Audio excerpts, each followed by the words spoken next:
우리가 무언가에 익숙해져 있으면 그것을 바꾸는 게 참 쉽지 않은 일인 것 같습니다. 그것이 잠깐 적응된 것도 그렇지만 만약에 우리가 평생에 걸려서 적응된 거면 더 그럴 거예요.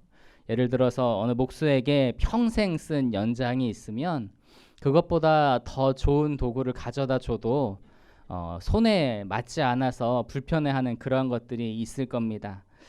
왜 어르신들께서 오래된 집을 오래 사시던 집을 두고 이제 새 집이나 아파트에 가시는 거를 좀 꺼려하시는 이유 중에 하나가 이제 수십 년 동안 익숙해진 터전을 하루아침에 바꾼다는 게 참 불편한 일이기 때문에 그러지 않을까 그런 생각을 해봅니다. 오늘 본문 말씀에서 이 바울은요 그 익숙함을 이제 극복해야 하는데 극복하지 못한 그러한 이야기 하나를 언급을 하고 있어요. 우리 12절과 13절 말씀 같이 한번 보시겠습니다. 12절과 13절 두 절 말씀입니다. 시작. 야고보에게서 온 어떤 이들이 이르기 전에 게바가 이방인과 함께 먹다가 그들이 오매 그가 할례자들을 두려워하여 떠나 물러가매 남은 유대인들도 그와 같이 외식함으로 바나바도 그들의 외식에 유혹되었느니라. 이전에 베드로가 바울이 사역하는 안디옥에 방문한 적이 있었는데요. 그때 이제 이방인들과 같이 자리를 해서 식사를 하게 됐습니다. 그런데 이제 식사하는 도중에 예루살렘에서 온 사람들이 도착을 하니까 베드로가 그들의 눈치를 보다가 슬금슬금 이제 식사 도중에 자리를 피해서 떠나가고 말았다는 거예요. 베드로는 왜 그런 행동을 했을까요? 이거는 그 유대인들의 그 신앙적 관습 때문에 그렇습니다. 그들은 이제 신앙적 관습으로 이방인들과 이제 상종을 하지 않으려고 했어요. 그래서 이제 그들과 말도 붙이려고 하지 않고 무언가 같이 하려고도 하지 않는 그런 특성이 있었는데, 그러니까 이제 식사를 같이 한다라고 하는 것은 굉장히 파격적인 일이죠. 그러니까 이제 유대인들에게서는 굉장히 있을 수 없는 그런 일이었던 겁니다. 그런데 사실 이 일이 있기 전에 이미 그 예루살렘 교회 총회에서 그 이방인들도 믿음으로 인하여 구원을 받는다, 그런 그 교리가 정해진 이후였어요. 그러니까 이제 예수 그리스도 안에서 유대인이나 이방인이나 차이가 없다. 그리고 이제 율법의 굴레에 갇혀 있을 필요도 없다라고 그러한 것에 대해서 한번 정리를 한 상태였습니다. 그리고 이제 베드로도 개인적으로도 고넬료의 가정에 집에 방문을 해서 그가 이제 세례를 준 일이 있잖아요. 그래서 이제 이방인에게 가장 세례를 먼저 준 사람이 베드로 본인인데, 그럼에도 불구하고 그가 이제 그런 실수를 저지른 거죠. 이제 왜 그랬냐면 이제 베드로가 이제 평생을 유대인으로 산 사람이에요. 그러니까 유대인의 그런 전통과 관습이 몸에 다 배어 있고 생각 속에서도 그 배경이 잘 바뀌지 않는 거예요. 그래서 이제 그러한 것으로부터 자유롭지 못한 거죠. 그러니까 이제 이방인들이 자신들과 동등한 그러한 사람들이고 그들과 이제 거리를 멀리해야 할 이유가 없다. 그리스도 안에서 한 형제요 한 가족이다라고 그렇게 다 정리가 되었음에도 불구하고 그게 아직 마음속에서는 남들의 시선이 있을 때는 자유롭지 못했던 거예요. 그래서 이방인과 식사를 하는 도중에 남들 그 유대인들이 오니까 슬그머니 이제 빠져나가는, 그러니까 외식하는 그런 실수를 저지르게 된 겁니다. 이렇듯이 이제 유대인으로서 율법의 행위와 그에 대한 집착을 포기하는 것은요 결코 쉬운 일이 아닙니다. 근데 이것이 베드로에게도 그렇지만 사도 바울에게도 마찬가지예요. 아니, 사도 바울에게는 더 심한 일입니다. 왜냐하면 사도 바울이 어떤 출신입니까? 그는 자기에 대해서 바리새인 중에 바리새인이라고 그렇게 말을 했습니다. 어려서부터 이 율법을 지키는 것이 선을 행하는 것이고 올바른 것이며 그것을 율법을 지켜야만, 행해야만 복과 구원을 얻는다고 그는 평생을 배워왔어요. 그리고 그는 그 율법을 매우 신봉하는 사람이었습니다. 그의 동년배 중에서는 그 누구도 바울의 열정을 따라오는 사람이 없을 정도로 정말 그는 율법을 열심히 지키고 따르는 그런 사람들이었어요. 그러니까 이 율법을 지켜야 한다라고 하는 것은 유대인들도 그렇지만 이 바울에게 있어서도 이 결코 속에서 흔들릴 수 없는 그런 고정관념이 있었던 거예요. 근데 이 고정관념을 어떻게 쉽게 버리겠습니까? 매우 어려운 일이죠. 그런데 그런 것에 대해서 사도 바울이 이 율법의 행위, 이 율법의 생각 이런 것들을 반드시 그의 삶에서 끊어내기 위해서 이런 극단적인 표현을 사용하고 있는 것을 봅니다. 우리 19절 말씀 같이 한번 보시겠습니다. 19절입니다. 시작. 내가 율법으로 말미암아 율법에 대하여 죽었나니 이는 하나님에 대하여 살려 함이라. 자, 사도 바울은 이제 자신이 율법에 대해서 어떻게 되었다고 말씀하고 있어요? 죽었다라고 말씀하고 있습니다. 죽었다. 나는 율법에 대해서 죽었다. 잠깐 참는 게 아니에요. 잠깐 잊어버리는 게 아닙니다. 그냥 완전히 죽었다라고 표현을 하고 있습니다. 여러분 뭐 죽은 사람이 있으면 그 사람을 건드린다고 해서 뭐 예를 들어 뭐 간지럼을 태우든지 아니면은 그 사람에게 막 모욕적인 그런 욕을 한다고 해서 무슨 반응이 있습니까? 없죠. 죽은 사람은 반응이 없어요. 죽었기 때문에.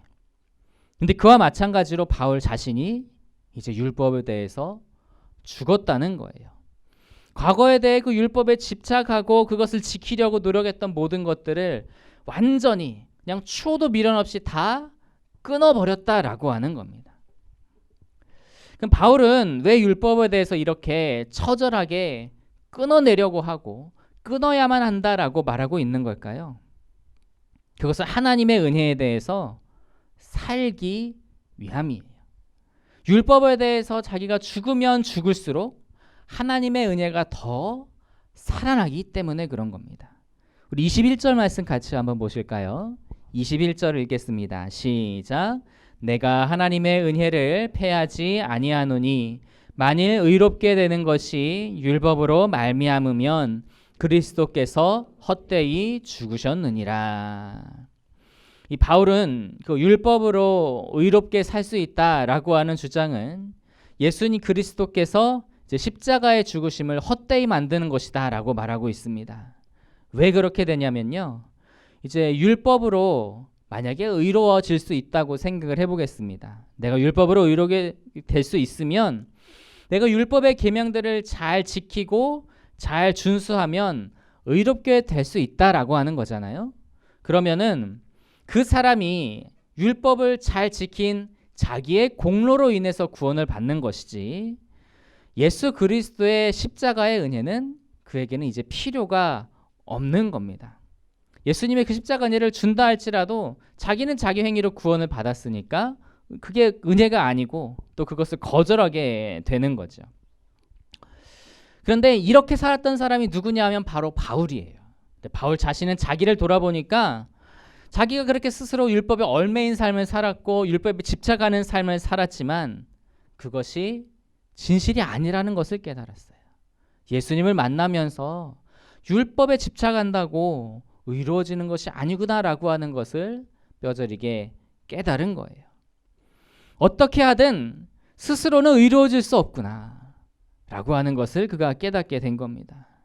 그런데 그런 구제불능인 자신을 위해서 예수 그리스도께서 십자가에 달려 죽으셨으니 이것이 바로 한없는 은혜요 조건 없는 100% 주어지는 은혜다라고 하는 것이죠. 그래서 바울은 이 은혜를 증거하기 위해 이 은혜가 조금도 퇴색되어지지 않기 위해서 자신의 그런 모든 율법의 행위와 집착을 그런 생각들을 다 철저하게 끊어내버린 겁니다. 율법에 대해서는 완전히 죽은 자 같이 된 겁니다. 하나님의 은혜를 예수 그리스도의 그 십자가 은혜만을 살아나게 하기 위해서 말인 것이죠.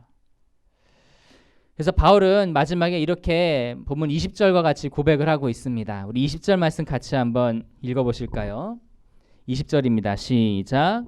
내가 그리스도와 함께 십자가에 못 박혔나니 그런즉 이제는 내가 사는 것이 아니요 오직 내 안에 그리스도께서 사시는 것이라. 이제 내가 육체 가운데 사는 것은 나를 사랑하사 나를 위하여 자기 자신을 버리신 하나님의 아들을 믿는 믿음 안에서 사는 것이라. 자, 바울은 자기 자신이 예수 그리스도의 십자가와 죽었다라고, 못 박혀 죽었다고 선언하고 있습니다. 이것은요, 맨날 옛날에 이제 율법에 대해서 집착하고 그 율법을 따랐던 자신의 그런 옛 사람이 예수님과 함께 십자가에 못 박혀서 이제 완전히 죽은 상태다라고 하는 것을 이제 말하는 거예요.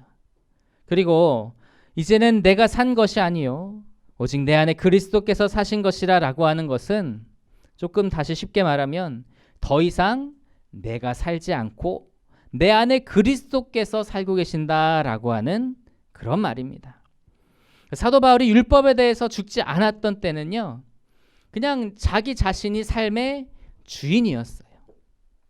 하나님 앞에서 열심을 가지고 살았다 하더라도 그것이 하나님을 위해서가 아니라 나의 것을, 나의 의로움을 추구하며 하나님께 의로움을 인정받기 위해서 살았던 그런 율법주의적인 삶이었던 거예요. 그런데 그가 예수 그리스도를 믿은 이후에는 그런 율법적인 것들이 다 끊어지고 그리스도 안에서, 그리스도가 그 안에서 사시게 되니까 이제는 예수님의 은혜에 사로잡히고 예수님의 은혜를 찬양하는 그러한 삶이 되는 겁니다. 하나님을 위해서 살고 하나님을 믿는 그 믿음 안에서 살고 그 믿음을 증거하는 삶을 살게 되었다라고 하는 것이죠. 여러분, 우리도 때로 보면 좀 이런 율법주의적인 사고에 얽매여 있는 경우가 있는 것 같습니다. 우리가 보면은 어떤 일들에 있어서 이것이 맞다라고 하면서 하나하나 이제 구구절절 다 따지고 그것에 대해서 지키지 않는 사람들에 대해서는 정죄하고, 그리고 그것을 따르는, 어떻게든 지키는, 나는 의로운 사람인 것처럼 나를 자랑하고 나를 드러내는 그러한 모습이 때때로 우리에게 있다라고 하는 거예요. 그런데 그러한 모습들은 우리가 나 자기의 의로움을 그 추구하는 것으로 인해서 하나님의 은혜를 더 깎아내리고 더 나아가서는 패하게 하는, 오히려 의롭지 못한 일을 하게 되는 것입니다. 그럼 우리는 마땅히 지켜야 할 그런 율법적 계명들보다 우리에게 값없이 베푸신 하나님의 그 사랑을, 그 은혜를 드러내고 증거하는 우리들이 되어야 할 줄로 믿습니다.